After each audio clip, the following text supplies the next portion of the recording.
Non, verset 8. La Bible dit, le bouc devint très puissant, mais lorsqu'il fut puissant, sa grande corne se brisa. 4 grandes cornes s'élevèrent pour le remplacer aux 4 vents des cieux.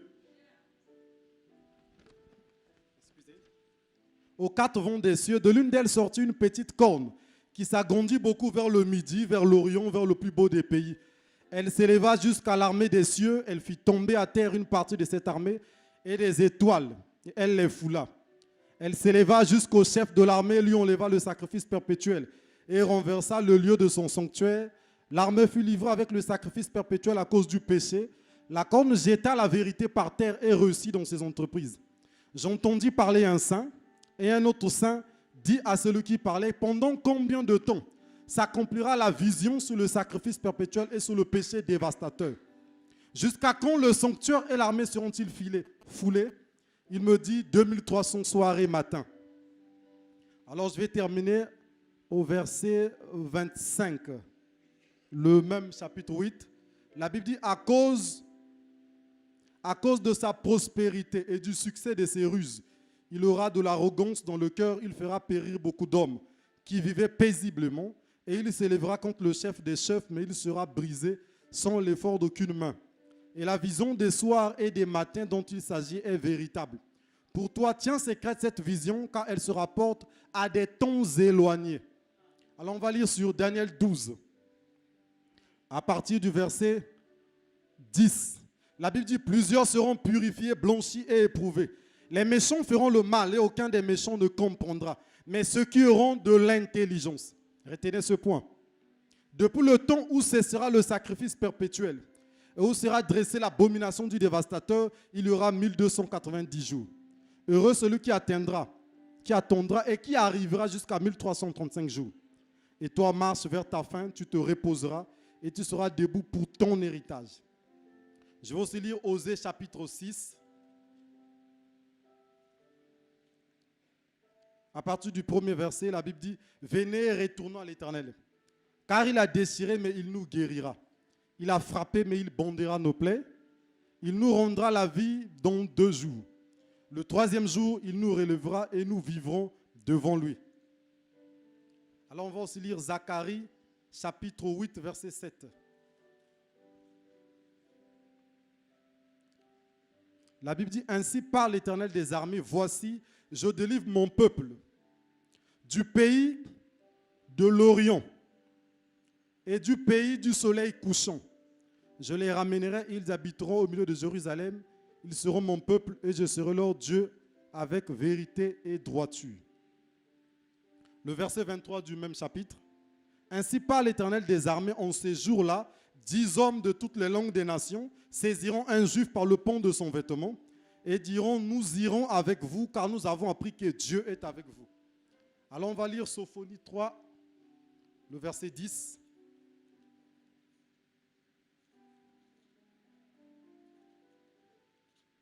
Sophonie 3, le verset 10. D'au-delà des fleuves de l'Éthiopie, me dispersés, mes adorateurs m'apporteront des offrandes. Je vais terminer par Ésaïe 18.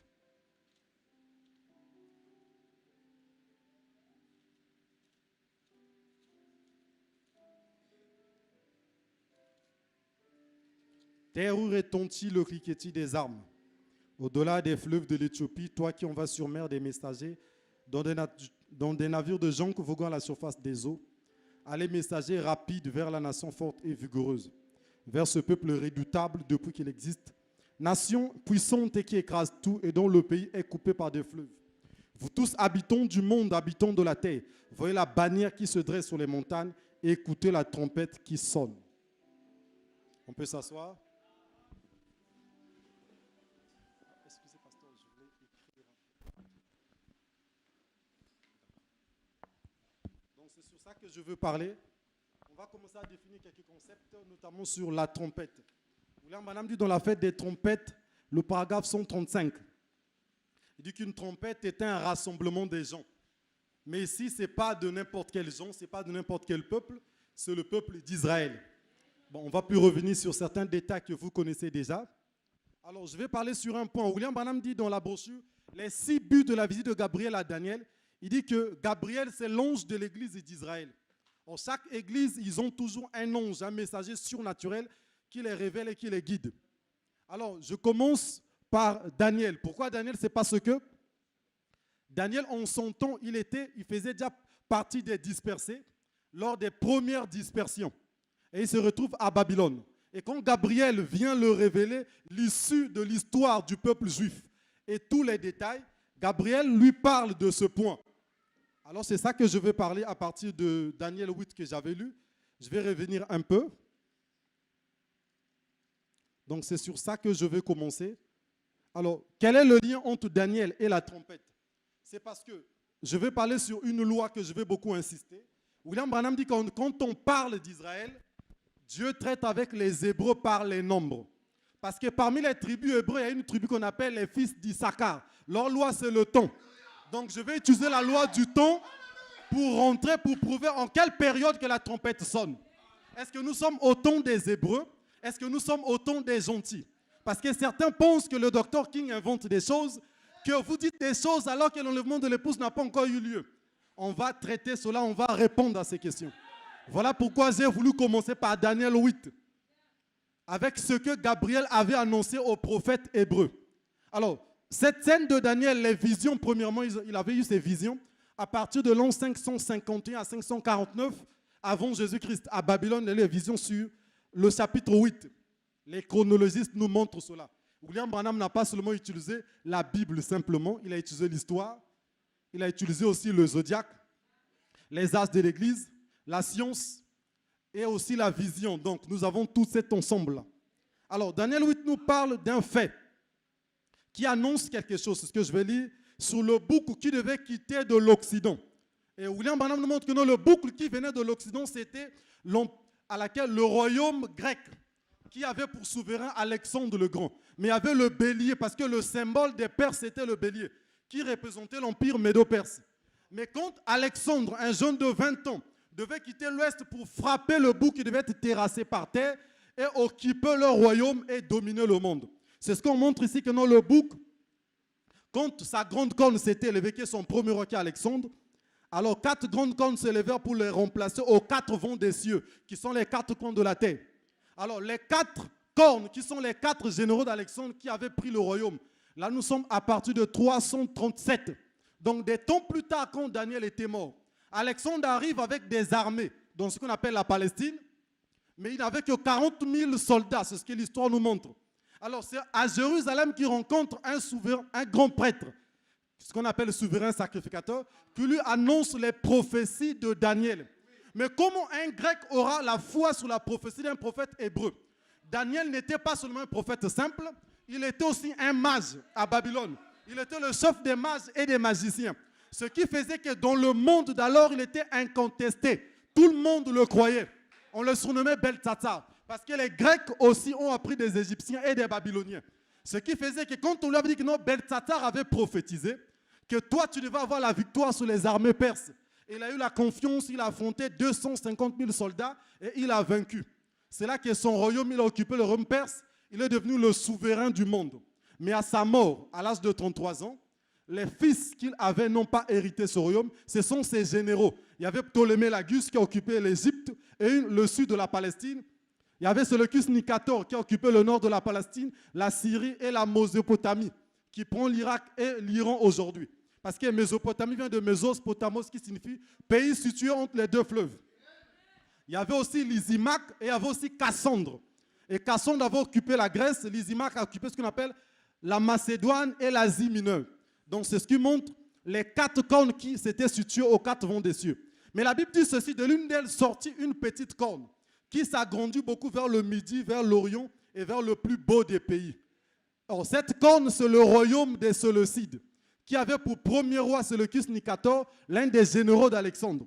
Et lui, quand il est mort, ses descendants sont venus occuper la Palestine, parce que Palestine signifie pays des Philistins. Nous connaissons la suite comment les Hébreux ont conquis le pays. Et quand ses descendants ont conquis ce pays, ils ont imposé les lois grecques et la religion grecque. C'est ça qui a amené des problèmes. On va avancer avec l'écriture. La Bible dit que non, elle s'éleva jusqu'à l'armée des cieux. Elle fit tomber à terre une partie de cette armée et des étoiles, elle les foula. Donc, l'un des descendants d'Alexandre dont on décrit dans le chapitre 8 ici, plutôt pas des descendants d'Alexandre, les descendants de Séleucus Nicator, celui qu'on appelait Antiochus Épiphane, qui ne méritait pas la royauté, mais qui avait fait un coup d'État. Et c'est par ce coup d'État qu'il passe au pouvoir. Il impose la religion grecque. Et au temple de Jérusalem, certains prêtres avaient désisté par la peur. Il y avait maintenant des monuments de Zeus, de Athéna et autres. Alors, une partie des prêtres n'avaient pas supporté, s'étaient enfuis au désert. Alors, dans cette partie, il y avait un grand prêtre et son fils qu'on appelait Maccabée. Il faisait partie des Lévites. On l'appelait Judas. Mais pourquoi Judas Maccabée? Parce que Maccabée signifie le marteau. Alors, eux, ils avaient refusé ces lois grecques et cette religion grecque. C'est là où la guerre était déclenchée. Mais Séleucus Nicator, ayant plusieurs armées avec des alliances avec des Parthes et des Mèdes. Et qu'est-ce qui s'est passé? Avec ces armées, il a affronté les armées de Juda. Bien que Juda avait eu des victoires, une bonne partie, mais il avait fini par être trahi et on l'avait tué. Et quand on l'a tué, c'est là où cette écriture parle. Elle fit tomber à terre une partie de cette armée et des étoiles, elle les foula. Ça parle de l'armée d'Israël et des leaders d'Israël. Alors je vais avancer. Elle s'éleva jusqu'au chef de l'armée, lui enleva le sacrifice perpétuel et renversa le lieu de son sanctuaire. Parce que Juda avait occupé Jérusalem et il avait repris le culte d'Adonai, le culte de Yahvé, normalement pendant un petit bout de temps, jusqu'à ce que Antiochus Épiphane vienne remplacer son abomination, son idolâtrie. Je vais avancer encore. C'est là où la Bible dit que l'armée fut livrée avec le sacrifice perpétuel à cause du péché. La corne jeta la vérité par terre et réussit dans ses entreprises. Oh, le péché n'était pas le péché de Judas, mais le péché des ancêtres. L'idolâtrie depuis le temps d'Ésaïe, le temps de Jérémie, c'est ce péché-là qui avait fait que, malgré que Judas avait essayé de se défendre, mais ce n'était plus le temps à laquelle il pouvait réussir et vaincre, établir le culte d'Israël pendant un long temps. Parce que Gabriel avait déjà prophétisé les temps de trouble, ça ne pouvait plus se faire. Voilà pourquoi Judas devait perdre les batailles. Alors je vais avancer. La Bible dit, j'ai entendu parler un saint et un autre saint, dit à celui qui parlait, pendant combien de temps s'accomplira la vision sur le sacrifice perpétuel? Alors il répond, 2300 soirs et matins. Alors les jours ici ne sont pas les jours de 24 heures. Sinon depuis 551, c'était accompli il y a longtemps. Et on doit être dans la fausseté. Mais ce sont des jours prophétiques par an. Alors, les malheurs d'Israël arrivent à la mort d'Alexandre en l'an 323. Parce que quand Alexandre était vivant, qu'est-ce qui s'était passé? Il ne leur combattait pas, il leur laissait la liberté d'exercer leur culte. Seulement, il fallait payer l'impôt, c'était tout. C'était ça la loi d'Alexandre. Mais quand il meurt, c'est là que les malheurs rentrent avec les descendants de Séleucus Nicator. Donc, on va prendre les mesures du temps à partir de 323. Ça, c'est la limite à laquelle montre des événements où on doit commencer à compter les 2300 soirs et matins. L'an 323 après Jésus-Christ. Bien qu'il y a eu pas mal de temps des descendants de Judas Maccabée, ce qu'on appelle la dynastie hasmonéenne, avaient pris le pouvoir encore en Palestine. Mais malgré ça, le culte était rétabli dans un désordre. Parce que peu de temps, le général Pompée est venu en 63 avant Jésus-Christ, casser encore le temple. Et il a fait disparaître la domination grecque de la Palestine. Parce que malgré que ses descendants, la dynastie hasmonéenne, les descendants de Judas Maccabée, siégeaient encore régné, mais ils étaient sous l'influence grecque. Mais ce n'était plus Antiochus Épiphane parce qu'il était mort. Il y avait d'autres souverains plus souples qui pouvaient permettre certaines lois. Alors quand Pompée le Romain vient, il détruit, il occupe encore la Palestine, ça devient une colonie romaine. Mais Pompée était un businessman. Pour lui, devenir souverain sacrificateur n'est plus être lévite, ni fils d'Aaron, mais tu peux être de n'importe quelle tribu d'Israël, il suffit que tu payes l'argent. Alors ce n'était plus un culte normal. Bien qu'il priait Yahvé, mais c'était le désordre conformément à la loi de Moïse. Voilà pourquoi, des temps plus tard, en l'an 0, le Messie naît jusqu'à ce qu'on arrive en l'an 30. Je n'enseigne pas sur les 70 semaines de Daniel, mais seulement William Branham montre que quand on arrive à l'an 30, nous étions à la 69e semaine et Jésus le Messie devait exercer la 70e semaine de Daniel. Une semaine dure 7 ans. Mais curieusement, le Messie n'avait exercé que la moitié de la semaine qui sont les 3 ans et demi. Parce que William Branham montre dans la 70e semaine de Daniel, paragraphe 100, il dit que non, le 2 avril de l'an 30, l'après-midi vers les 14 heures. C'est là que les Hébreux ont rejeté le message de Jésus. Donc son message fut rejeté depuis l'an 30. Mais l'an 33, ce n'était que la crucifixion. Parce qu'on ne le supportait pas à cause de ses miracles, il fallait seulement en finir avec lui. Mais William Branham, dans ce paragraphe 100, il dit que non, le Seigneur a pris 40 ans pour les disperser, pour les détruire, et il a traité avec les gens des nations. Je revenais pour lire les citations parce que le temps presse. Donc nous voyons là qu'il a pris 40 ans pour les détruire et 40 ans pour les disperser et il a détruit le temple. Or, quand on prend de l'an 30, si on ajoute 40 ans, l'an 30 plus 40, ça donne l'an 70. C'est là que le général Titus est venu avec ses armées pour détruire Jérusalem. Parce qu'avant 70, les Hébreux avaient encore quelques victoires sur les Romains. Mais jusqu'à ce qu'en 70, les Romains sont venus, ils ont vaincu, ils ont cassé le temple, ils ont tout détruit. Alors jusque-là, nous n'étions toujours pas sur les temps des 2300 soir et matin. Parce que ce temps-là annonce la reprise du culte. Amen. C'est ce que ça annonce et le retour aussi de la dispensation des Hébreux. Jusqu'à ce que les dispensations sont passées. Où là, madame, on enseigne sur les dispensations dans la brochure, les 5 jonctions du temps, 1956. Je n'ai pas le temps de classer, de continuer à parler de cela. Mais au moins, William Branham montre que le temps de Jésus, c'était la 5e dispensation. En ce qui concerne les petites dispensations, qui sont la dispensation de la grâce. Parce qu'il y a les grandes dispensations, qui sont liées aux exodes et au testament. Maintenant, il y a les petites dispensations. Parce que Jésus est la 5e dispensation avec la grâce, jusqu'à ce qu'à partir de 1520, William Branham dit que non, c'était la 6e dispensation qui est la venue du protestantisme, de faire sortir des gens du catholicisme. À partir de 1906, quand William Branham apparaît, c'est ce qu'on appelle la dispensation du temps de la fin, qui doit terminer en 1977.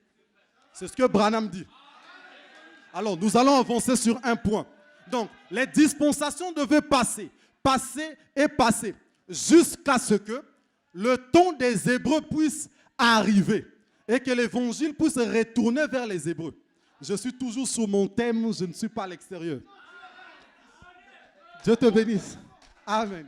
Parce qu'on doit prendre les choses selon leurs sources et selon leurs origines. Branham dit encore dans la 70e semaine de Daniel, depuis le jour où Abraham, l'ancêtre des Hébreux, parce qu'il y a plusieurs Hébreux. Les Hébreux signifient encore les fils d'Ébé, ou Hébruim qui signifie issus d'Ébé. Les enfants d'Ésaü sont des Hébreux. Mais maintenant, nous parlons des Hébreux de la source de Jacob, les Hébreux d'Israël. C'est de cela que nous parlons de dispersés Hébreux. Alors, Abraham, quand il fait alliance avec le Seigneur, si on prend notre calendrier grégorien, nous sommes en l'an 1987 avant Jésus-Christ. Amen. Alors, William Branham dit que non, depuis cette année qu'Abraham avait fait alliance avec le Seigneur, jusqu'à l'an 33, où le premier homme, le premier gentil a eu le baptême du Saint-Esprit. Ça fait 1954 ans. Voilà pourquoi je veux insister sur cette loi du temps. Donc nous avons 1954 ans. Et Branham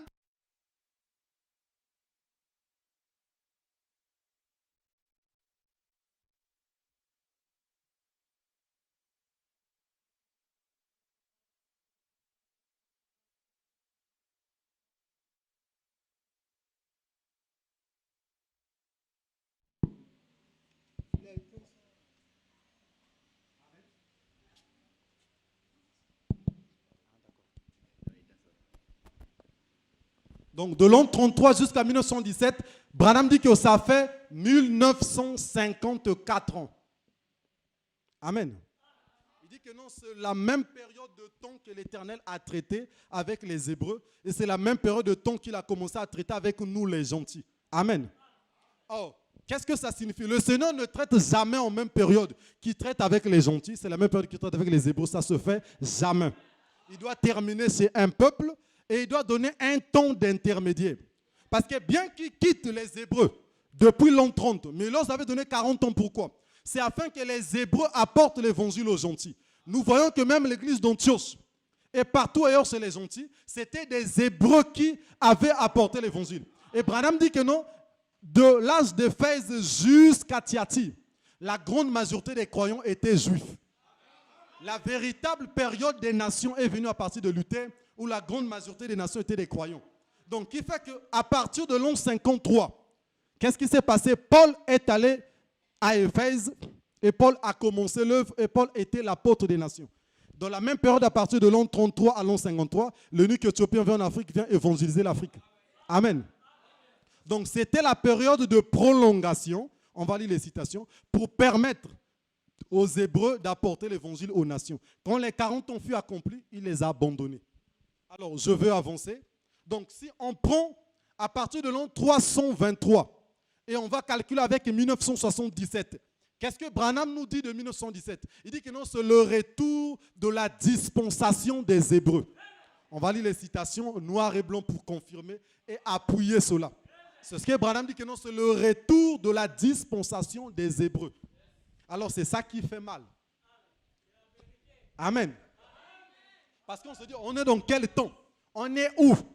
Alors, quand on prend de 323, la mort d'Alexandre, dont Gabriel annonce à Daniel des années avant, et les périodes et les circonstances, vous pouvez faire 323 plus 1977.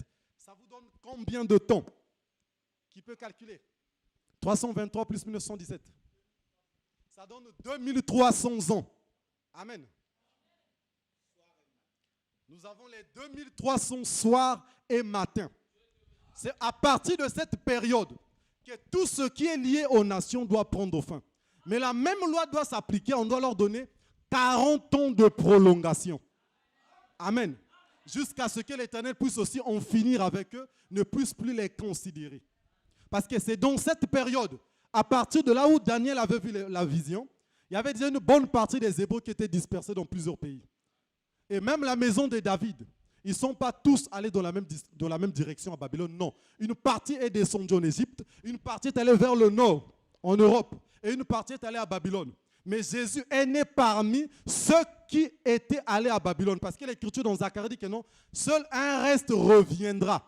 Et c'est ce reste-là qui était revenu du temps de Jésus.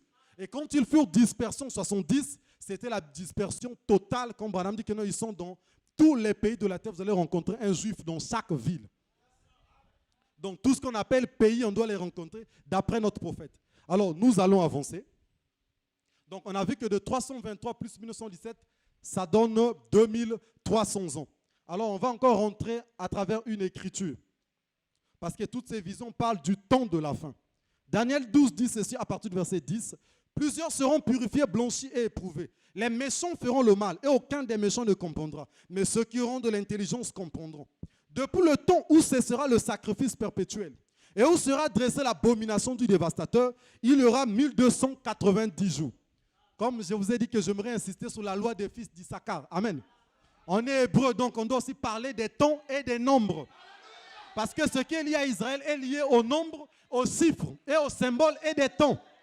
Pour terminer avec les signes du zodiaque. Alors on va prendre les barrières que Gabriel donne. Amen. On va définir les événements selon l'histoire et la Bible. Il dit que depuis le temps où cessera le sacrifice perpétuel. Alors le sacrifice a cessé quand? Et ça n'a plus jamais repris. C'est en l'an 70. Quand tu se détruis, il appelle les Arabes qui occupent le territoire. Plus question de voir des Hébreux en Palestine. C'était fini. Et le sacrifice était terminé pendant un bon bout de temps. Le temple fut détruit avec les murs de lamentation qui étaient restés. Jusqu'à ce qu'on arrive encore avec l'autre barrière que Gabriel donne. Depuis le temps où ce sera le sacrifice perpétuel et où sera dressée l'abomination du dévastateur, il y aura 1290 jours. Ce ne sont pas les jours aussi par an. Non, pas les jours de 24 heures plutôt. Sinon, ça devait terminer depuis. Mais ce sont les jours prophétiques par an. Alors, on prend depuis 70. L'an 70, le sacrifice perpétuel. Perpétuel signifie de temps en temps, qui n'est pas éternel, mais qui se situe dans le temps et qui prend fin. Donc, depuis le sacrifice perpétuel, jusqu'à ce que l'abomination du dévastateur arrive. L'abomination du dévastateur, c'est ce que Jésus avait prophétisé. Et quand vous verrez l'abomination qui cause la désolation au lieu saint. Alors, quand on arrive en l'an 687, l'autre barème ou l'autre barrière qu'on nous donne l'autre borne, le calife Omar, qui était un noir, un musulman avec ses armées, arrive, occupe Jérusalem. Et au lieu très saint, du temple de Salomon, il construit ce qu'on appelle la mosquée d'Omar. C'est ce que Branham appelle l'abomination qui cause la désolation. C'est ça qu'on appelle l'abomination du dévastateur. Maintenant, prenons de 687 que Gabriel annonce à Daniel, plus les 1290 ans. Ça nous donne combien de temps? Qui peut calculer? 687 plus 1290 ans. Ça donne 1977. On est toujours sous le même nombre, la même année. Amen. 1977. Alors, qu'est-ce que Gabriel dit ici? On va lire. Depuis le temps où cessera le sacrifice perpétuel et où sera dressée l'abomination du dévastateur, il y aura 1290 jours. Alors Gabriel ajoute encore, heureux celui qui attendra et qui arrivera jusqu'à 1335 jours. Ça, c'est une béatitude qu'il annonce. Il annonce un temps. Après que le temps intermédiaire des 40 ans des nations devait terminer, le réveil hébreu devait prendre place. Et l'onction du Seigneur devait descendre. Alors, on prend de 687 plus 1335 jours, qui sont aussi les jours par an. 687 plus 1335 ans, ça donne combien? Qui peut faire les calculs? 687 plus 1335 ans, ça donne? Ça donne 2022. Alors, William Branham dit donc reconnaître votre jour et son message. Ça confirme, amen. Ça confirme ce que Branham dit sur le 3e jour dans Osée. Il dit que non, il devait guérir. Je vais lire cette écriture. Et Osée chapitre 6, la Bible dit au 1er verset, venez, retournons à l'Éternel, car il a désiré, mais il nous guérira. Il a frappé, mais il bandera nos plaies. Il nous rendra la vie dans 2 jours. Le 3e jour, il nous relèvera. Alors on va lire reconnaître votre jour et son message. Qu'est-ce que Branham dit de cette écriture? Amen, amen.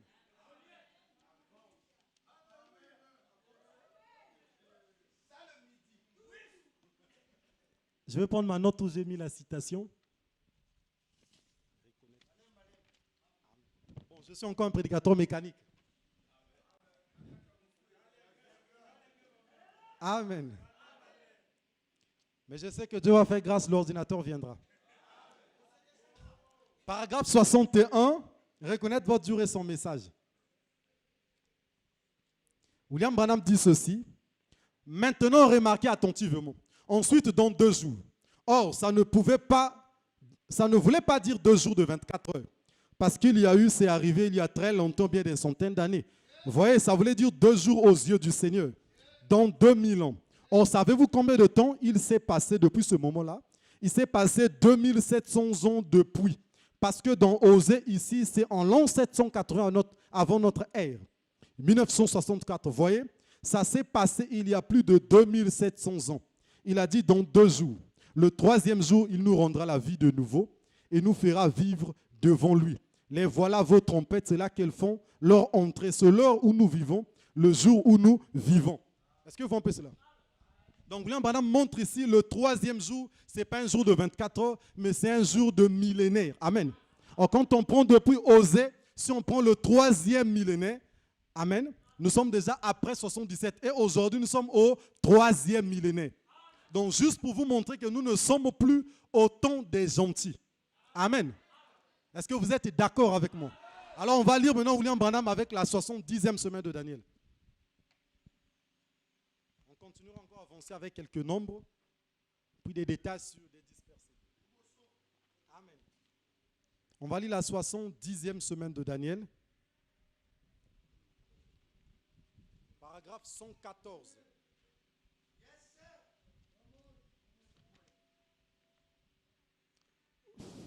William Branham dit, maintenant, qu'est-ce qui s'est passé? Regardez au-dessus du dernier âge de l'Église ici. Voyez ce petit prolongement. Il parle des prolongements de temps. Les jours des nations se terminent. Et voilà 40 ans que les Juifs retournent à Jérusalem, qu'ils retournent dans leur patrie. Alléluia. Vous voyez où nous en sommes. Ça a pris 40 ans depuis le moment où le Messie a été retranché, jusqu'à ce que Titus détruise le temple et qu'il disperse les Juifs. Ça fait de nouveau 40 ans que Dieu a endurci le cœur de toutes sortes de pharaons partout pour faire rentrer les Juifs dans leur patrie. Alors on va encore lire une autre citation, paragraphe 196. Branham dit, maintenant si on calcule le temps, on voit qu'il nous reste exactement 17 ans. Il parle aux gens des nations, que ça leur reste 17 ans depuis son temps, en 1961. Et il nous aura été alloué le même espace de temps avec Dieu qui traite avec nous, dans la puissance du Saint-Esprit depuis l'an 33 avant Jésus-Christ, jusqu'en 1977. Le même espace de temps de 1954 ans. Dieu qui traite avec nous comme il a traité avec les Juifs. Qu'est-ce que vous dites de ça? Paragraphe 197, il dit, maintenant notez dans votre carnet un petit passage de l'Écriture et que je vais vous donner. Lévitique 25, on commence au verset 8. Dieu faisait sonner le jubilé tous les 49 ans. La 50e année, c'était le jubilé. Nous savons ça. Nous le comprenons depuis le premier jubilé de Lévitique 25, verset 8. En 1917, ce sera le 70e jubilé. Ce qui donne exactement 3430 ans. Donc 77 est le 70e jubilé. Amen. Mais on doit arriver au 3e millénaire pour que le réveil soit là, qui fait appel au 71e jubilé. Et si vous faites de 77 plus 50 ans, ça donne 2027. Amen, amen. Est-ce que vous comprenez ce que ça donne? Si on prend les cycles des temps jubilaires, ça va donner 2027. Donc, juste pour vous montrer que nous ne sommes plus au temps des nations. Ce n'est pas les inventions du docteur King, non, pas du tout. C'est Branham qui l'a dit. C'est l'histoire et c'est la vérité et la science le prouve. Alors, on va encore lire une autre citation de William Branham. Je loue le Seigneur, je comprends que, par la grâce de Dieu, le docteur King a raison. Souvent, j'en parlais. On va faire régner les gens le message. À cette allure-là, c'est là qu'on va terminer. Paragraphe 198. Avez-vous saisi ça? L'Assemblée dit Amen. Dieu a traité avec nous pendant exactement le même espace de temps qu'il a traité avec les Juifs à partir du moment où il a fait la promesse à Abraham jusqu'à ce que le Messie soit rejeté en 33 avant Jésus-Christ. Ça donne 1954 ans. Et maintenant, il nous reste 17 ans. On a eu environ 1930 et quelques, et il nous reste 17 ans jusqu'en 117, où ce sera le 70e jubilé. Bon, je peux m'arrêter par là. Alors, des questions se posent. Amen. Bon, comment vous parlez que ce n'est plus le temps des nations, mais l'enlèvement de l'épouse, est-ce que ça a eu lieu? Alors, je vais lire encore une citation de William Branham. Branham enseigne deux lois dans la parole. Il y a la loi de la représentation et la loi de la réalisation d'une écriture. La réalisation d'une œuvre accomplie. Je vais lire cela par la grâce du Seigneur. On va lire l'As de l'Église de Laodicée, page 326.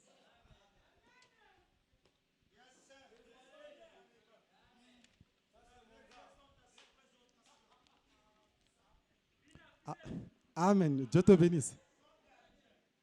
Bon, je vais lire à partir d'ici. Il dit que il est le témoin véritable.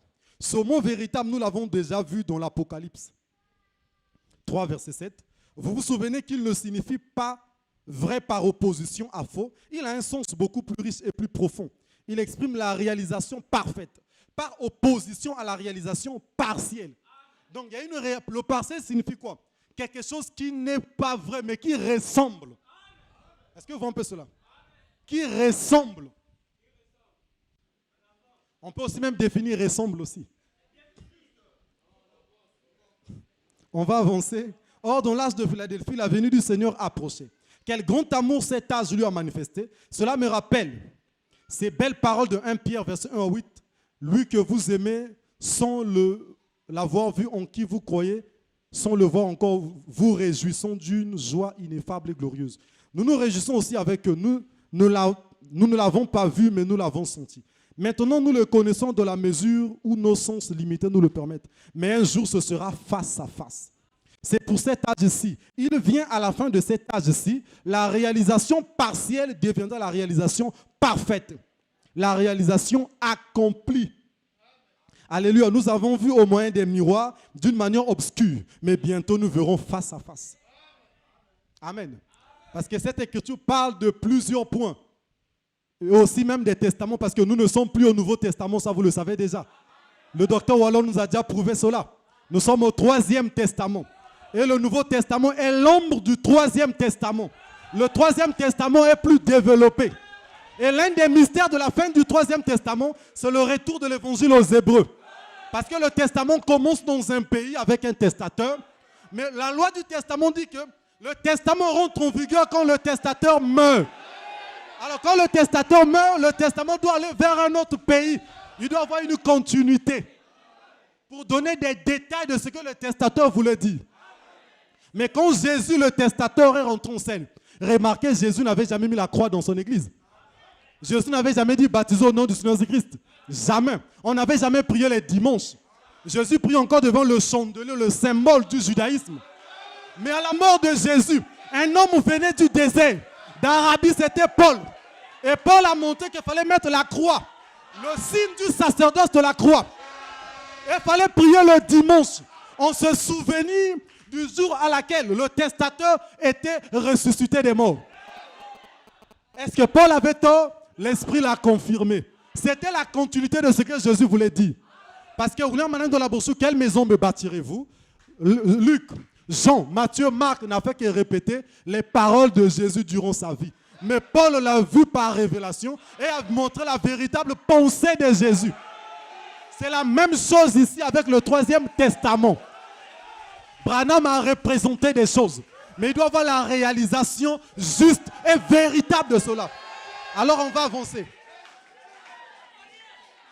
On va avancer avec l'écriture. William Branham dit, nous avons vu au moyen d'un miroir d'une manière obscure, mais bientôt nous verrons face à face. Nous avons avancé de gloire en gloire, mais bientôt nous serons dans la gloire. Et dans sa gloire, nous resplendirons, nous serons semblables à lui. Nous le ressemblerons à merveille, Jésus notre Sauveur divin. N'est-ce pas merveilleux? Nous sommes accomplis en lui, c'est vrai. Il ne nous mentirait pas à ce sujet. Mais un jour, nous serons changés jusque dans les atomes. Nous revêtirons l'immortalité. Nous serons totalement engloutis dans la vie. Alors nous réaliserons la réalisation. Donc nous voyons qu'une écriture a sa partie représentative, une représentation, et à sa partie réalisation. David a dit ceci dans l'Ancien Testament. Tu ne permettras pas que ton sein voie la corruption. Mais David a pourri dans la tombe. Vous êtes d'accord avec moi? Est-ce que les psaumes sont fausses? Est-ce que c'était le diable qui avait saisi David? Mais c'était qui? C'était pas Dieu? Jésus est venu, il a dit que tu ne permettras pas, amen, que ton sein voie la corruption. Mais Jésus est sorti de la tombe. David était la représentation, Jésus était la réalisation. Les psaumes de David n'étaient pas fausses, mais Jésus était venu accomplir. Parce que le prophète ne peut pas être sa prophétie. Ça, c'est faux. Voilà pourquoi aujourd'hui, on doit connaître la loi du temps. Quand un prophète donne un message, il ne peut pas être sa propre prophétie. Non, ce n'est pas juste. Alors, on veut faire des Branham sa prophétie. Ce qui donne des fausses données et des fausses conclusions qui rétrogradent les gens. Voilà pourquoi la loi des fils d'Issachar. On va avancer.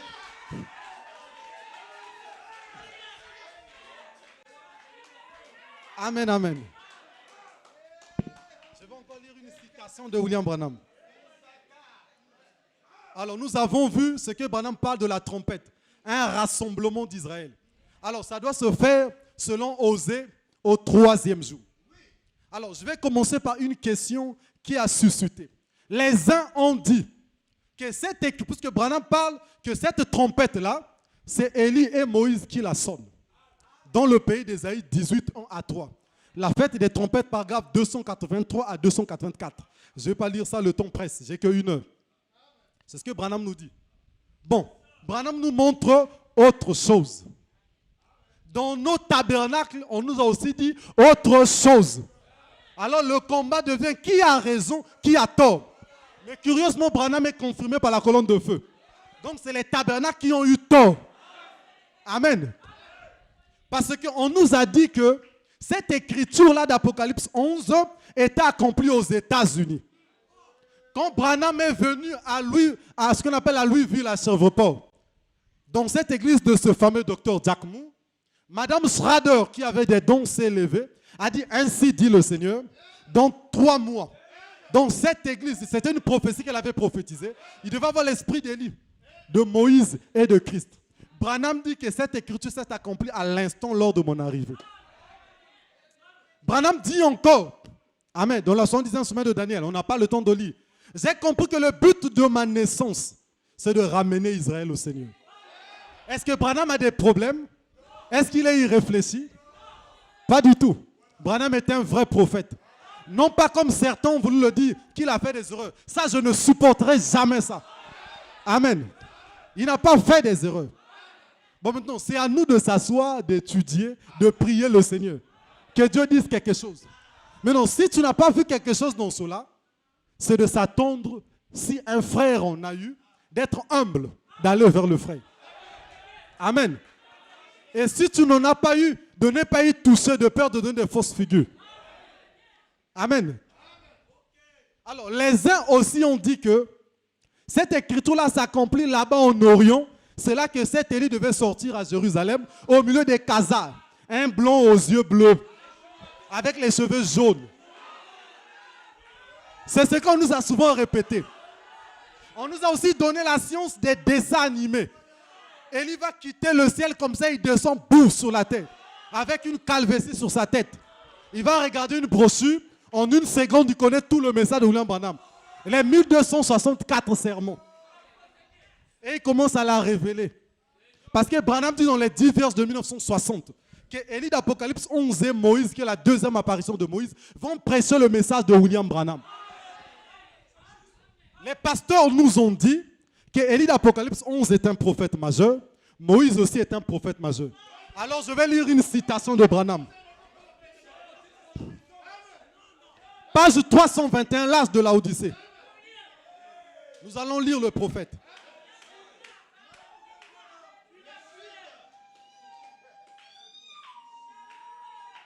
Branham dit ceci. Mais je nie, en vertu du témoignage infaillible de la parole, qu'il y ait plus d'un seul messager prophète majeur qui révélera les mystères tels qu'ils sont contenus dans la parole et qui a le ministère de ramener le cœur des enfants au Père. L'ainsi dit le Seigneur, par sa parole infaillible reste encore valable, le restera et sera confirmé. Il y a un seul messager prophète pour cet âge. Chacun sait, connaissant le comportement humain, que quand beaucoup de gens embrassent une même doctrine importante, on trouvera quand même toujours des divergences de vues sur des points secondaires de cette doctrine. Bon, moi je suis fondamentaliste. Si Élie qui apparaît en Israël, amen, on va aussi montrer quel Israël nous connaissons, ce n'est pas déjà là-bas. Si c'est un prophète majeur, c'est que Branham est faux. Parce qu'il a dit que le dernier prophète majeur à apparaître sur la terre. Il n'a pas dit qu'il n'y aura plus de prophètes, non, il y aura des prophètes, mais des prophètes mineurs. Et puis Branham dit encore, 2 prophètes majeurs ne prêchent pas en même temps. Je vais soutenir ça par un type. Jean-Baptiste est venu à partir de l'an 30. Un prophète majeur, le 7e messager des âges de l'église hébraïque. Dans la brochure, qu'est-ce que vous allez voir de 1959? Et qu'est-ce qui se passait? Pourtant, Jésus, c'était lui le prédestiné. Frère Branham dit dans l'âge de la Odyssée, il dit que non, Jésus était le prophète de l'âge messianique. Jésus a attendu, il est venu dans les eaux de baptême, il ne prêchait pas, il faisait rien. Il a attendu que Jean termine, alors là, Jésus a commencé. Jésus était qui? Un prophète majeur. Jean était qui? Un prophète majeur. Mais les deux ne pouvaient pas s'exercer en même temps. Quand Jean a désobéi à cette loi, Jean s'est retrouvé où? Pas en prison. Parce que Jean commençait encore à baptiser les gens au moment où Jésus prêchait. Jean s'est retrouvé écarté en prison, il a été tué. Les types ne faillissent pas. Et là, on veut faire de notre Branham faux alors qu'il n'est pas faux. Mais nous avons la loi de la représentation. Alors, le leader du 3e testament, c'est William Branham. Alors, tous ces événements se font dans son testament. Il est le modèle. Et nous prêchons à base du témoignage de William Branham. Parce que nous sommes dans un testament. Paul a dit quoi? Je suis établi prédicateur et apôtre sur le témoignage de Jésus-Christ, homme de Galilée. Et moi aujourd'hui je prêche à base du témoignage de l'homme Branham, la montagne du soleil couchant. Est-ce que vous comprenez cela? Ce qui fait qu'il est le modèle. Amen. En tant que modèle, il représente des choses que les autres vont vivre. Voilà pourquoi Branham a dit que c'était accompli là-bas. Mais au moment où il veut aller en Israël, gagner les Hébreux, il arrive en Égypte. Qu'est-ce qui lui manquait de prendre l'avion d'aller droit là-bas?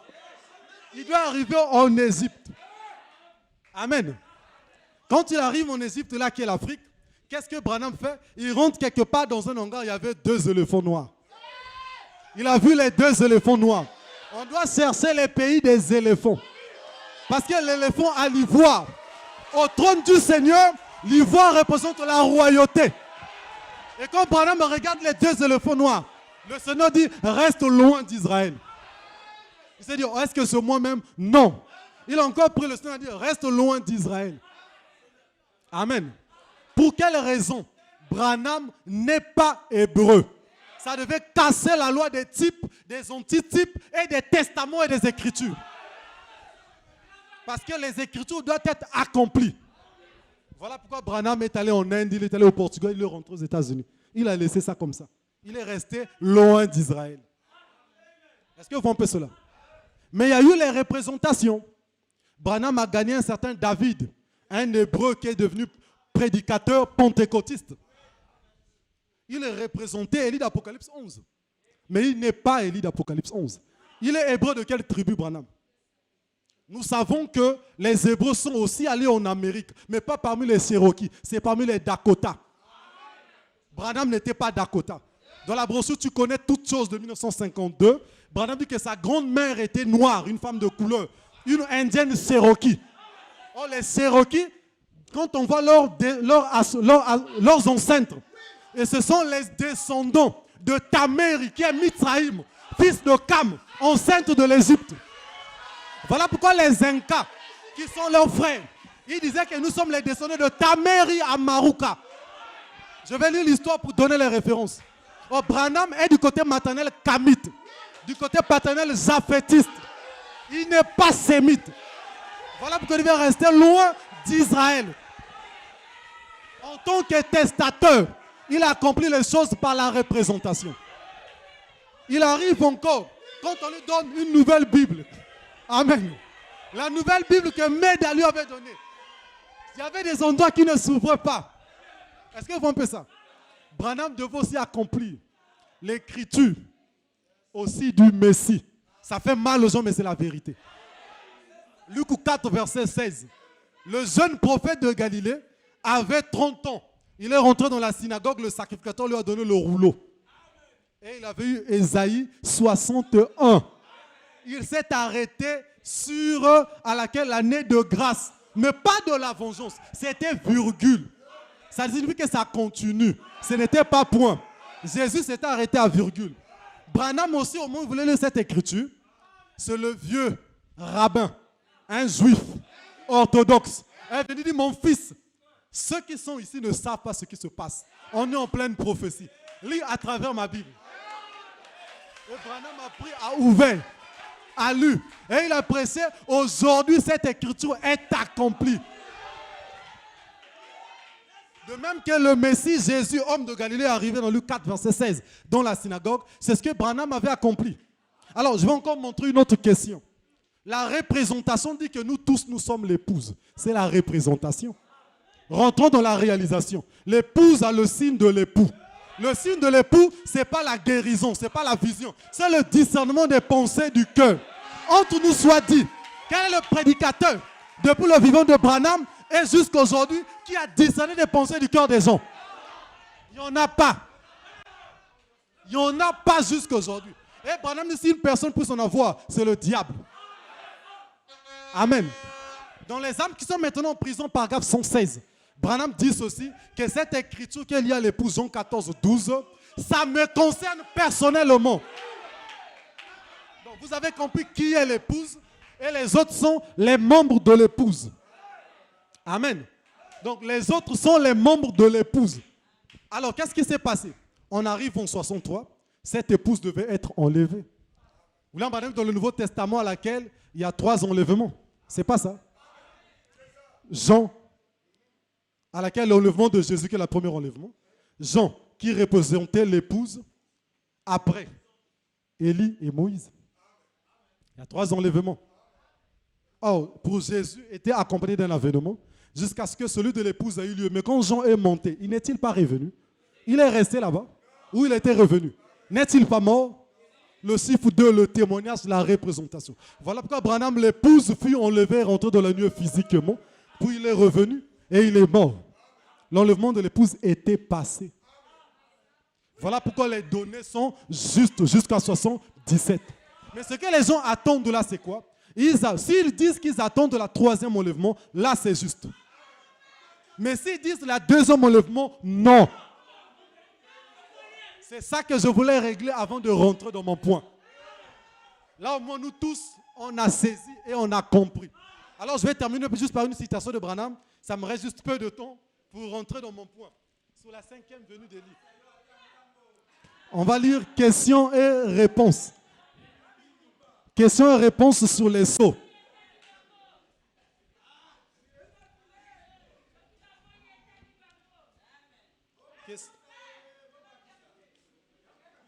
Questions et réponses sur les sceaux.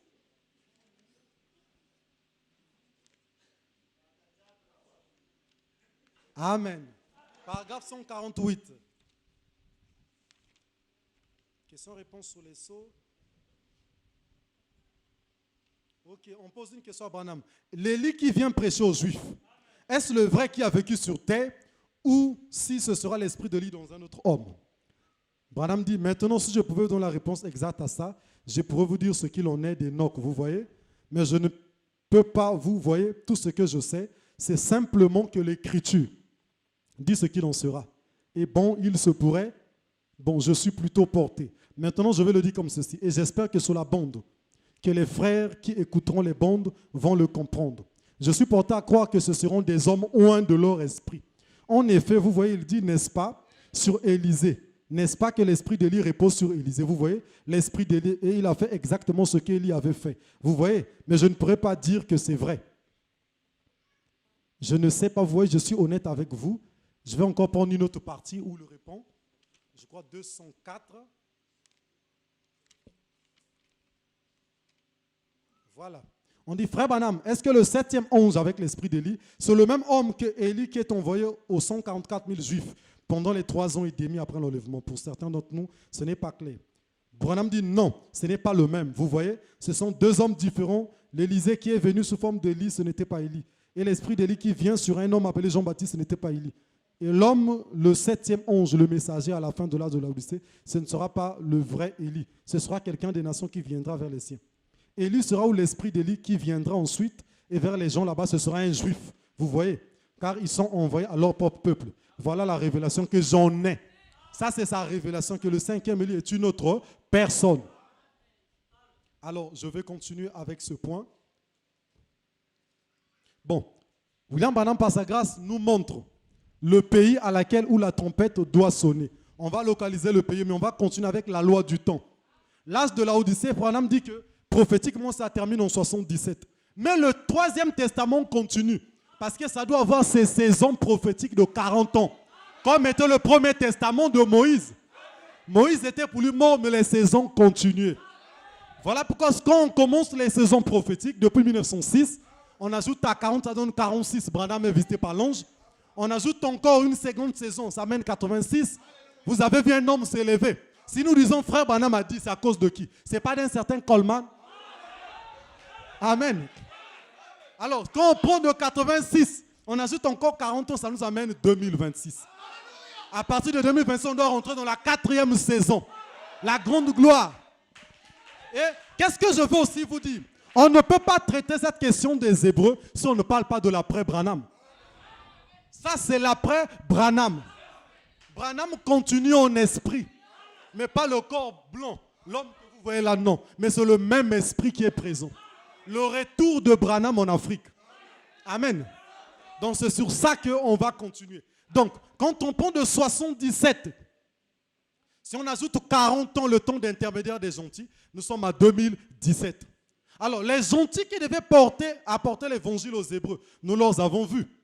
On n'a jamais entendu des rabbins de l'Est là-bas. Plus de 5 rabbins, le pluriel, ont cru le message, ont commencé à prêcher le message de William Branham. Jamais. Jamais et jamais. Les Khazars n'en ont jamais fait.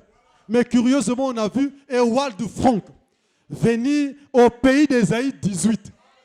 Là-bas, dans ce bassin du Congo dont on va dans les détails, venir prêcher le message. On a vu des Coleman, on a vu le frère Favre, on a vu Alexis Barillier. Est-ce que vous comprenez ça? Alexis Barillier, un Suisse, un homme de gentil. Et quand on prend Ewald Frank, un homme de gentil, et pas mal de frères de l'Amérique et certains de l'Europe venaient ici pour apporter le message. Parce que l'évangile que les Hébreux doivent recevoir, ce n'est pas d'aller prêcher que Jésus vivait en Galilée. Non. C'est le message de William Marion Branham. Parce que dans le message, il y a deux messages. Sur les ailes d'une colombe, paragraphe 211. Et Branham, l'ange lui dit que c'est de cette manière que viendra le second message. Est-ce qu'on peut avoir un message sans un messager? Le problème ici, ce n'est pas un messager majeur. Ce n'est que ça. Amen. Ça concerne des mineurs. Mais ça ne veut pas dire que non, comme les uns disent que c'est le Saint-Esprit. Là, nous rentrons dans ce qu'on appelle, excusez-moi de dire ça, ce sont des imbécilités. On va avancer. Amen. Parce que comment le Saint-Esprit va descendre? Shalom les Hébreux. Je suis ceci pour accomplir l'écriture de Branham. Vous avez déjà vu ça? Amen. Alors je vais lire sur la communion. Ce que Branham annonce à partir du paragraphe 75. J'ai plus de temps, je dois terminer. 74, il dit que nous voyons les astronomes produire que quelque part au début ou dans la première partie du mois, à partir du 2 ou 5 ou quelque part au cours de ce mois, les astronomes indiens prédisent que le monde va voler en éclats. Et les journaux américains s'en moquent. Je ne crois pas que le monde va voler en éclats, mais j'affirme que c'est mal de se moquer de cela. En effet, quelque chose est sur le point d'arriver, un de ces jours. Quelque chose de semblable qu'ont les 5 planètes. Point. Le zodiaque. Mais Jupiter, Mars, Jupiter et Vénus, et d'autres entreront dans leur point. Ce qu'on appelle orbite, pour former quoi? Un alignement en constellation. Ils ne l'ont jamais fait. Oh, les gens prétendent que cela peut être arrivé il y a 25 000 ans. Mais qui était là pour le savoir? Paragraphe 75. Je prédis que ceci a une application spirituelle. Je crois que c'est la venue de l'issue de Dieu. Donc, il prédit quand les étoiles là vont s'aligner. Parce que ça s'était déjà aligné en 62, en cette année. Mais il prédit qu'un jour, il y aura un temps que ça va s'aligner. Ça sera l'introduction. C'est la venue de l'issue de Dieu. Alors, l'issue, c'est quoi? Est-ce que vous comprenez ça? On dit une issue, une porte, un coin, un chemin. Donc, la venue du chemin de l'Éternel. La venue de la porte. Et cette porte est liée à quoi? On va lire. Et que la grande révélation de la parole sera ouverte pendant ce temps-ci. Quel temps? Dans cet exode, dans ce testament. Donc, quand on va voir les 5 planètes alignées, ça sera la venue de l'issue de Dieu, de la grande révélation de la parole. Entre nous soit dit, est-ce qu'on peut parler de la grande révélation sans un esprit prophétique? Non. Alors, si vous ne voulez pas croire après Branham, ça contredit les Écritures. Il doit avoir après Branham. Alors, interrogeons les temps, la science et le monde. Ces 5 étoiles se sont encore alignées un bon temps en 2016. Le 20 janvier 2016, 5 planètes étaient alignées. TF1, France 2, TV5 Monde et l'Internet, on a montré. Amen. Parce que quand on est le 20 janvier, nous sommes dans le signe du Verseau. Le Verseau qui verse de l'eau dans la bouche d'un poisson du sud, le poisson austral. Alors, le 20 février, sous le signe du Poisson, les 2 poissons croisés. Le temps manque pour parler de ce côté du zodiaque. Et après, la dernière phase, c'était le 15 août. Or, il y avait un pays qui fêtait son indépendance et sa fête. Le 15 août. Le 15 août, les 5 planètes étaient alignées. L'étoile que les mages suivaient, les 3 planètes qui s'étaient alignées pour former qu'une seule. Amen. Pour s'aligner en même position, qu'est-ce qui s'est passé? Ça fait descendre une étoile surnaturelle, Branham dit. Parce que les étoiles physiques dans la brochure, la grande lumière brillante, il dit qu'elle ne bouge pas. Or, cette étoile se déplaçait, c'était une lumière surnaturelle. Ce qu'on appelle encore une soucoupe volante. Est-ce que vous voyez un peu ça? C'était ça. Alors, cette étoile surnaturelle est venue dans un pays. L'Orient est vaste. Mais c'était venu en Israël, plus précisément dans une ville. Bethléem, la maison du pain de Dieu. Et plus tard, ça a saisi un homme d'une famille. Est-ce que vous comprenez cela? Alors, cet indice-là est un point, un fait historique, scientifique que le monde entier avait vu. Là, nous sommes en pleine prophétie de Branham. Alors, cette onction doit descendre. Cette onction de la grande révélation, c'est quoi? C'est cet esprit d'Élie. Amen. Qui doit descendre maintenant au pays du Midi, chez les Hébreux, pour accomplir les écritures d'Ésaïe 27, 12 à 13. On sonnera de la trompette depuis le torrent d'Égypte jusqu'au courant du fleuve de l'Égypte. Et vous serez ramassés un à un, enfants d'Israël. Amen. Alors on va parler de l'Égypte qui représente l'Afrique.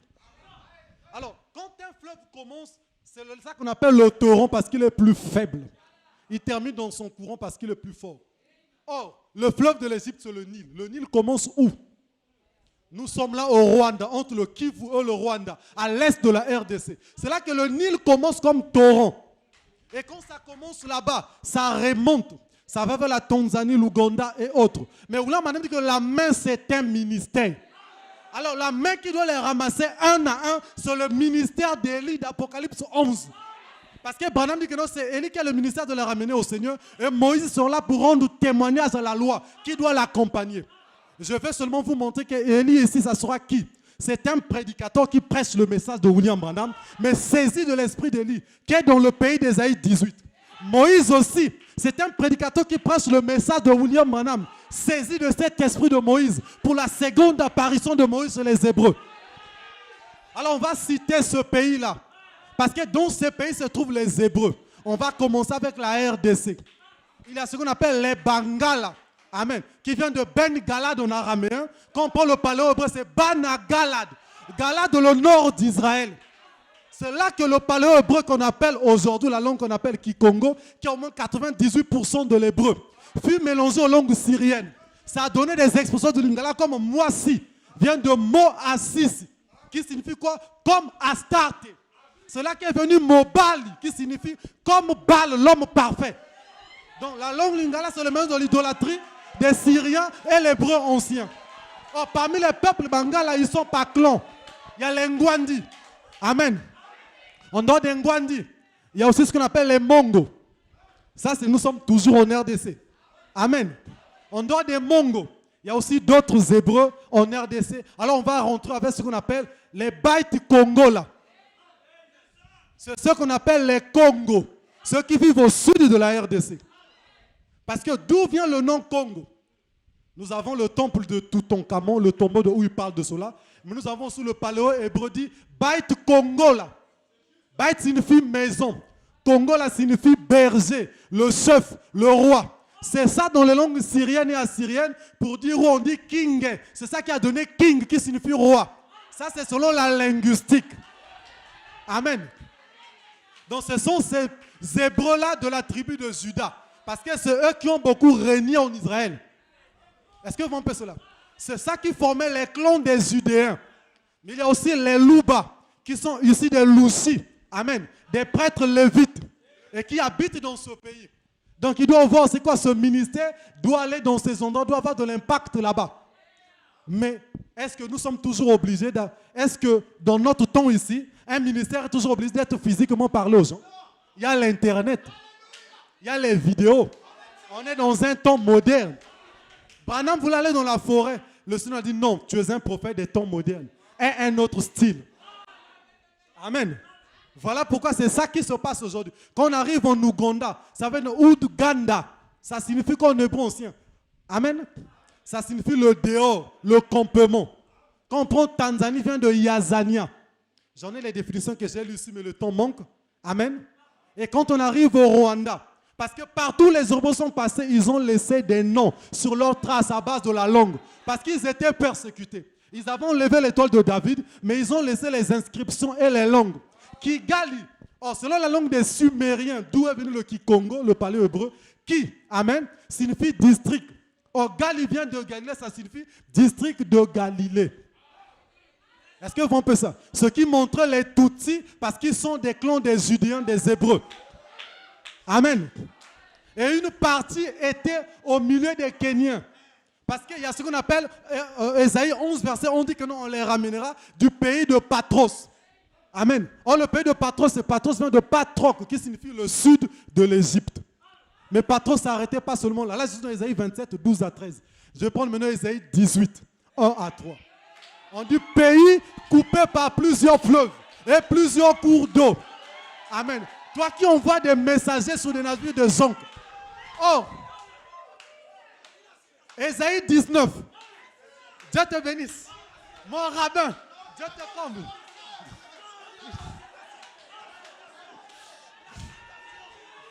On va lire Branham vite. Branham dit ceci. La fête des trompettes. Paragraphe 28. Il dit maintenant dans le livre d'Ésaïe à partir du verset 1 du chapitre 18, ce qui va faire le lien. Ah, pays qui fait ombre avec tes ailes. Toi qui es au-delà du fleuve de Couche, qui envoie des ambassadeurs sur la mer et les vaisseaux de papyrus sur la place des eaux, allez messager rapide vers une nation répandue, du peuple merveilleux, nation fondue qui est foulue au pied, à laquelle est ravagée la rivière. Vous tous habitants du monde et vous qui demeurez sur la terre, quand le tonnerre sera élevé sur la montagne, voyez, et quand la trompette sonnera, écoutez. Et Branham dit que cette trompette qui sont dans ce pays, c'est ça la trompette qui ramène les Hébreux au Seigneur. C'est ça la trompette qui annonce le retour de Joseph. Mais Joseph à laquelle, quand il s'est fort avec ses frères, le type il était où? En Égypte. Amen. Alors on va prendre maintenant ce pays.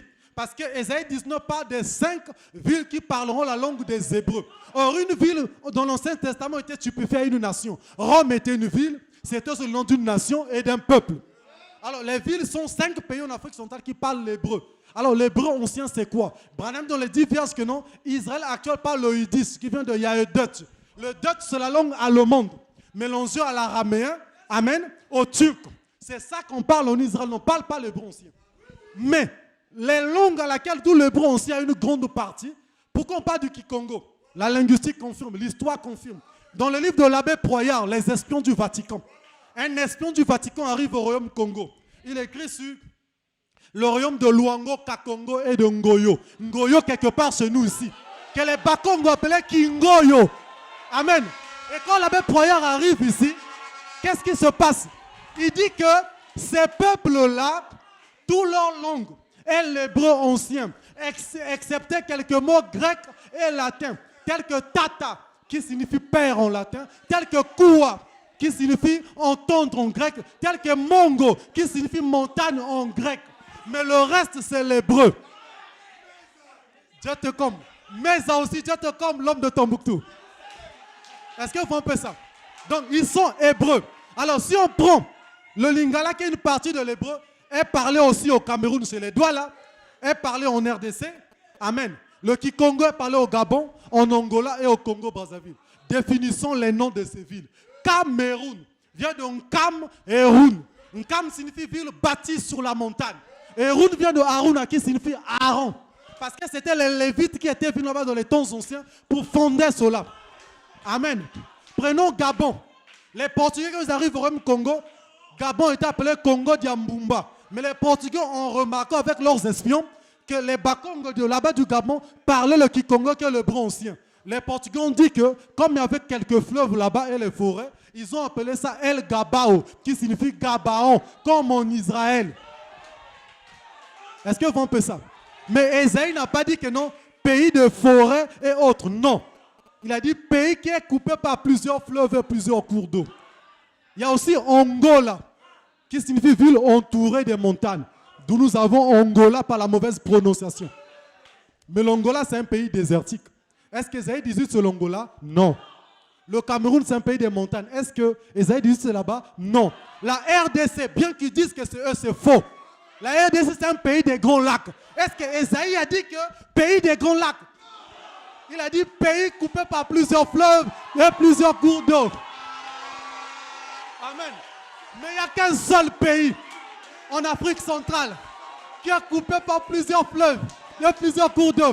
C'est le Congo-Brazzaville, qui a les 5 plus gros affluents au monde.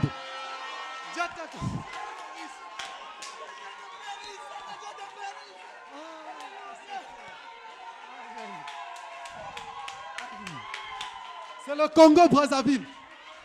Amen. Alors, qui signifie que c'est dans ce pays-là que la trompette doit être sonnée. La trompette du retour. Amen. Et c'est là que les Hébreux doivent connaître leur position. Cette onction qui est déjà descendue, c'est ça qu'on a voulu vous montrer. Et nous sommes en pleine prophétie. Mais il y a aussi des Hébreux disséminés quelque part encore en Afrique. Mali vient de Malel, l'ancêtre des peuples Zakor qui avaient occupé le Mali des Hébreux, qui ont fondé Tombouctou. Il y a aussi le Dahomey, vient de Dan-Homey, dans le ventre de Dan, le ventre du serpent, l'emblème des Danites. On n'a pas le temps de lire les cartes et d'autres données, mais je crois que nous reviendrons. Nous reviendrons toujours avec la loi des fils d'Issachar et les trompettes pour voir comment Élie doit exercer. Je termine, frère, je termine. Sur le dernier point. Le Congo aussi est vaste. Amen.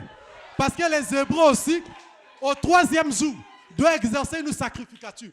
En chaque testament amène un sacerdoce. Le 3e testament fait appel au sacerdoce de Melchisédek. Mais Melchisédek, en rencontrant Abraham, il venait de Cam, des Jébousiens, roi de cette cité. Parce que les fils de Cam avaient déjà la Bible qu'on appelait le Médounédé.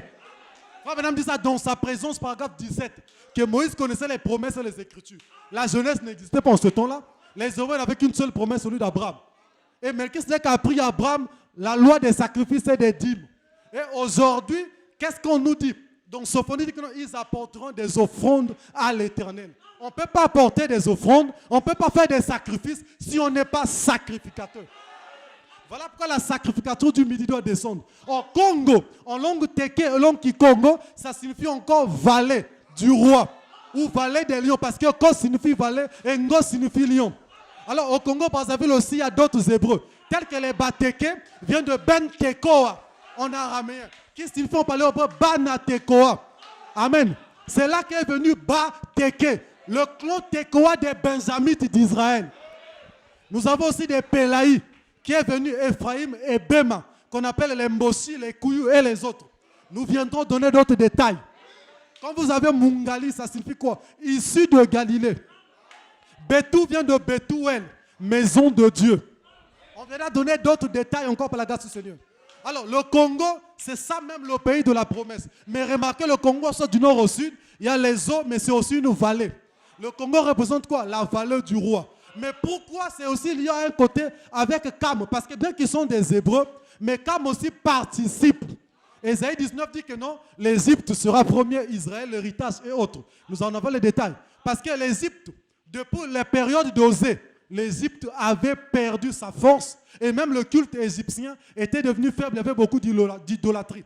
Mais l'emblème ancien de l'Égypte, c'était le dragon. En Égypte, le dragon et le phénix typifiaient la même chose. Mais après 3000 ans, qui représentent 3 jours, un phénix doit ressusciter de ses cendres le 3e jour. Alors, après le 3000 ans, au 3e millénaire, la religion solaire de l'ancienne Égypte qui était juste, où on appelait le Seigneur par Atum, qui signifie le Dieu de la lumière, Maat, le Dieu de la justice, Mampungu, les puissances. Amen. Doit faire quoi? Doit revenir. Amen. Et le sacerdoce du midi doit s'établir dans le même pays. C'est ça qu'Ésaïe 30, verset 6 s'appelle le pays du dragon volant, le pays du lion et de la lionne. Amen. Alors voilà pourquoi, comme le pays est vaste, cette grande vallée du roi, l'onction du Seigneur doit encore descendre comme Melchisédek, rencontrant encore Abraham. Mais Abraham aujourd'hui représente qui? Branham. Le message de Branham dans ce fils, dans une continuité. Amen. Où cet Élie-là et ce Moïse doivent faire cette trompette. Mais qu'est-ce qui se passe? Est-ce que c'est Brazzaville la ville? Est-ce que c'est Bétou? Est-ce que c'est Imfondo? Est-ce que c'est Dolisie? Oh, la vallée à quoi? Il y a le fond de la vallée, où il y a le versant qui est le fond, il y a les eaux. Amen. Et ces eaux représentent quoi? La révélation. Nous viendrons lire Jérémie 23 ici. Et quand on prend les vallées, nous avons la vallée du nord, la cuvette. Nous avons la vallée du centre qui est la vallée du Niari. Pour la dernière vallée qui est la vallée du Kouilou. Kouilou vient de Kouela, qui signifie alliance. Parce que même les villes sont des Hébreux. C'est les clans des Bakongo. Voilà pourquoi tous les noms ici sont en Kikongo. Siafumu vient de Nsi Anfumu, qui signifie la terre du Seigneur. Mongopour, qui signifie quoi? La montagne de la souris. Il y a d'autres détails. Alors, la troisième vallée où il y a les eaux qui abondent, c'est où? C'est le Kouilou qui a pour principale ville Pointe-Noire. Alors, c'est dans cette vallée que le sacerdoce du midi doit sortir. Et le 5e Élie doit sortir d'ici. La seconde apparition de Moïse d'ici. La trompette doit commencer à être sonnée ici. Que Dieu vous bénisse.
La précession des équinoxes en 2017 a ouvert la porte à la plateforme de l'étendard du Midi.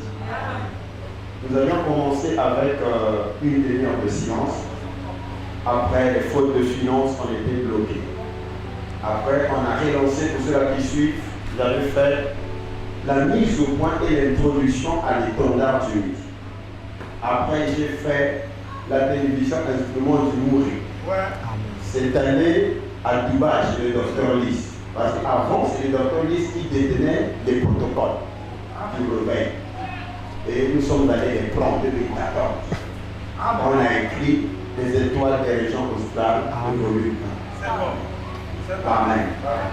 Le docteur Lys a suivi. Et comme Allah il m'appelle pour dire, mais Kim, tu as fait l'introduction de l'étendard du Midi, après tu es allé dans la télévision instrument du Mouri, c'est bien. Mais il faut commencer, démarrer déjà l'étendard du Midi. J'ai dit, mais monsieur, tu n'es pas là. J'ai dit, tu n'as plus besoin de m'attendre. Il faut commencer le réveil. Et voilà quand vous le verrez avec le pasteur Wallon. Ils étaient là au début de l'étendard du Midi. Vous comprenez? Alléluia. Après, il est venu me voir, non, je veux travailler parce que le ministère et tout ça, j'avais compris une percée prophétique assez poussée. Je lui ai dit que si tu vas travailler dans le pétrole, tu seras comme les papas pasteurs là. J'ai dit abandonner tout ce qu'un homme peut faire dans la vie pour se consacrer sur cette affaire du Midi. Et les arts sont en train d'avancer. Si toi tu t'embrouilles d'aller en mer, tu mèneras une vie heureuse, tu ne seras pas un leader. Soit que tu te sacrifies et étudies. Amen. Il est revenu me voir, non, je suis en train d'écrire. Bon, on a fait beaucoup de rapports. Non, il dit ceci, il dit ceci. Je lui dis un peu. Dis-moi ce que j'entends. Non, ça. Je dirais papa, parce qu'ils sont toujours comme ça. La Bible dit, les deux oliviers, on les tuera. On les placera dans un milieu public. Mais leur corps sera vu des quatre coins de la terre. Il y a un milieu public qu'on peut voir les hommes aux quatre coins de la terre. Ça se passe par l'internet. Je dis non, mais maintenant là, le niveau est très avancé. Voilà pourquoi lors de la première édition de l'étendard du Midi, on n'avait pas de jeunes à présenter. Parce qu'il fallait vérifier le niveau. Et voilà pourquoi voyons que les Raouli s'élèvent. Lui il est venu me voir alors qu'il a lu les Yoko, il a lu tout le monde sur le zodiac, ça ne tient pas. Il dit, mais la question des équinoxes, il a appelé les grands docteurs, ça tient, mais il est venu ici. Nous allons travailler. Il faut foncer. Parce que Dieu doit susciter dans ce pays-ci un leadership de sacrificatif. Raison pour laquelle on a fait venir des étrangers ici pour venir enseigner le Congo, je me suis opposé. Parce que les pasteurs sont aveugles, ils ignorent la lumière du pays. Les gens pensaient, non, non, je lisais les lectures, les éléments de la prophétie. Le Congo n'a pas besoin de l'enseignement. C'est le Congo qui doit enseigner. Amen.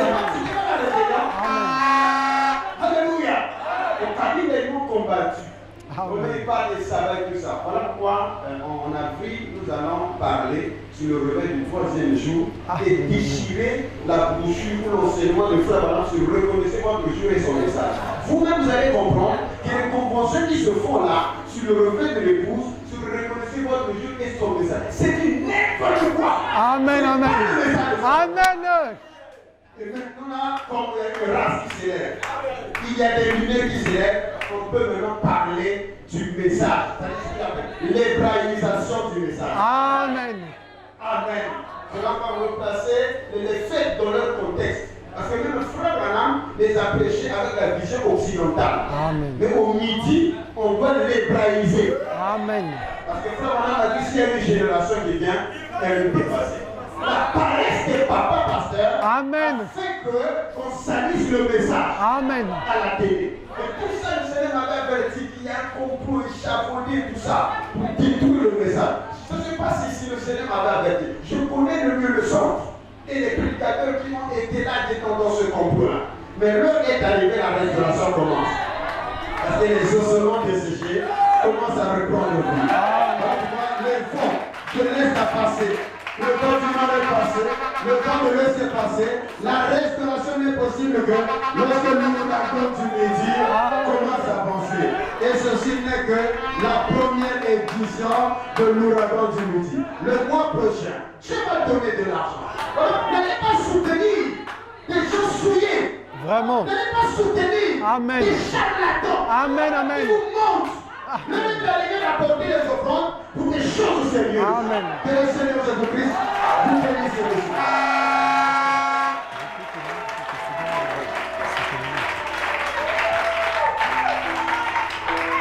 Shalom à tous. Je voulais un peu parler de cette expérience. Effectivement, ce que le pasteur a dit est vrai. J'étais un peu dans pas mal de situations vu que j'ai fait l'ingénierie, les sciences et autres. Il y a même monsieur Lewis qui m'avait pris en deuxième année qui est là. Mais voulant aller travailler dans le pétrole et vu certaines réalités, bon, je voulais un peu plus laisser un peu le ministère pour aller un peu chercher l'argent, vivre un peu sa vie et autres. Mais le docteur qui m'avait montré que ce n'était pas le chemin. Il ne fallait pas que je fasse ce chemin. Et par la grâce de Dieu, le Seigneur est venu, on a confirmé. Et j'avais compris que c'est Dieu qui m'avait parlé à travers lui, à travers un homme. Et qu'est-ce que j'ai fait? J'ai accepté de m'abandonner au Seigneur, de s'attendre à Dieu. Et je sais que Dieu n'est pas menteur, s'il parle, il accomplit. Et Dieu a pourvu pour moi, Dieu m'a soutenu. Et je continue dans cette vision des Écritures. Et je sais qu'il est de beaucoup pour nous, le docteur King. Et par la grâce de Dieu même aussi, j'avais fait un songe où il était venu avec un prophète des temps anciens pour me dire que je devais prêcher parce que je ne me sentais pas bien, j'avais la tension. Je disais que je n'allais pas être présent. Mais ils avaient prié pour moi avec le pasteur Étienne. Le lendemain, j'ai vécu une expérience naturelle, j'étais en forme. Et par la grâce de Dieu, Dieu a confirmé cela. Et je suis venu aujourd'hui. Et que Dieu bénisse ses serviteurs. J'allais dans le songe avec Daniel Doudou, le prophète. Et Dr. King, c'est eux qui étaient venus me voir pour me dire qu'il fallait que j'intervienne. Et aujourd'hui, Dieu en a accompli. Je loue le Seigneur. Que Dieu soutienne son grand don, son serviteur. Et je sais que c'est au pied des anciens qu'on acquiert de l'expérience, qu'on acquiert la vision et le chemin. Parce qu'on a toujours besoin des mentors. Et un mentor est là pour nous amener au loin. Que Dieu vous bénisse.